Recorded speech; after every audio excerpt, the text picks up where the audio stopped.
একদিকে যখন মমতা ব্যানার্জি সামাজিক প্রকল্পের মধ্য দিয়ে প্রত্যেকটা গরিব মানুষের হাতে হাতে সুযোগ সুবিধা পৌঁছে দেওয়ার চেষ্টা করছেন, গ্রামে গ্রামে পথশ্রী রাস্তার মধ্যে দিয়ে প্রত্যেকটা মানুষের জন্য রাস্তা করছেন, প্রত্যেকটা মানুষের জন্য যখন পিএইচির মাধ্যমে পানীয় জল বাড়ি বাড়ি পৌঁছে দেওয়ার চেষ্টা করছেন, প্রত্যেকটা বাড়ির মহিলাদের হাতে যখন আজকে লক্ষ্মী ভান্ডারের মধ্যে দিয়ে টাকা পৌঁছে দেওয়ার চেষ্টা করছেন, অন্যদিকে বিজেপিরা পশ্চিমবঙ্গটাকে ধ্বংস করার চেষ্টা করছে।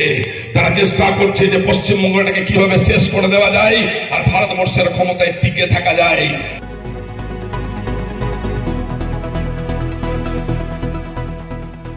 বিজেপি নেতাদের হাত পা ভেঙে গ্রাম ছাড়া করার নিদান দিলেন তৃণমূল সভাপতি তথা মালতীপুরের তৃণমূল বিধায়ক আব্দুর রহিম বক্সী। এমনকি তাদের গ্রামে ঢুকতে না দিয়ে জুতোর মালা পরিয়ে গ্রামে ঘোরানোর নিদান দিয়েছেন তিনি।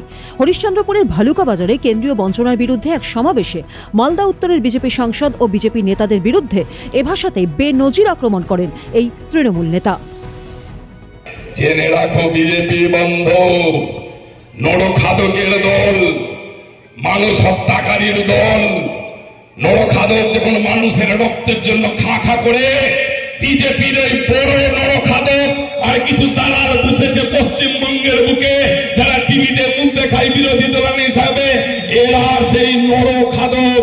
জেনে রাখো তৃণমূল কংগ্রেস কর্মীরা তোমাদের ওই দাঁত হাত পা ভেঙে চুরমার করে দিবে।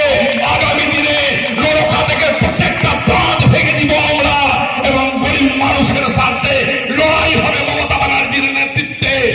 আগামী দিনে পশ্চিমবঙ্গ পথ দেখাবে গোটা ভারতবর্ষকে। খাটতে খাটতে 100 দিনের কাজে যে গরিব মানুষের পায়ের জুতোটা শেষ হয়ে গেছে, ফুলের মালা নয়, সে গরিব 100 দিনের কাজ করা গরিব মানুষের পায়ের জুতোর মালা তোমার গলায় পড়ানো হবে। গরিব মানুষের থেমে থাকবে। এখানেই থেমে না থেকে তিনি বলেন, বিজেপির নেতারা অ্যাকাউন্টে 15 লক্ষ টাকা দেয়নি, বিজেপি বছরে 2 কোটি চাকরির প্রতিশ্রুতিও রাখেনি, বিজেপি বিরোধী দলনেতা আমাদের সামাজিক নিরাপত্তা দেয়নি এবং প্রতিশ্রুতিও রক্ষা করেনি। গ্রামের মানুষের কাছে আবেদন, ব্যারিকেড তৈরি করে সেই বিজেপি নেতাদের গ্রামে ঢুকতে দেব না। যতদিন পর্যন্ত আমাদের অ্যাকাউন্টে 15 লক্ষ টাকা, 2 কোটি বেকারের যুবকের চাকরি হচ্ছে না, ওই সমস্ত এমপি নেতাদেরকে গ্রামে ঢুকতে দিব না। এই প্রতিজ্ঞা গ্রহণ করুন, এই আবেদন আপনাদের সামনে থাকছে।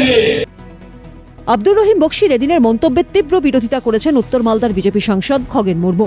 এদিন তিনি বলেন, তৃণমূল শুধু নরখাদকই নয়, এরা সর্বভূক। এই দলটি দুর্নীতিগ্রস্ত। মানুষই এবার তৃণমূল নেতাদের গ্রাম ছাড়া করবে। তৃণমূল কংগ্রেস তো নরখাদক না, তৃণমূল কংগ্রেস শুধু নরখাদক না, এরা হচ্ছে সর্বখাদক, সর্বভূক। এরা সব কিছু ওরা খায়, মানুষ ওদের হাত পা ভাঙে। তৃণমূল কংগ্রেসের একেবারে নিচু থেকে উপর পর্যন্ত সমস্ত নেতার হাত পা ভাঙে, শুধু সময়ের অপেক্ষা। হরিশ্চন্দ্রপুর থেকে সৌরভ মিশ্রর রিপোর্ট, উত্তরবঙ্গ সংবাদ।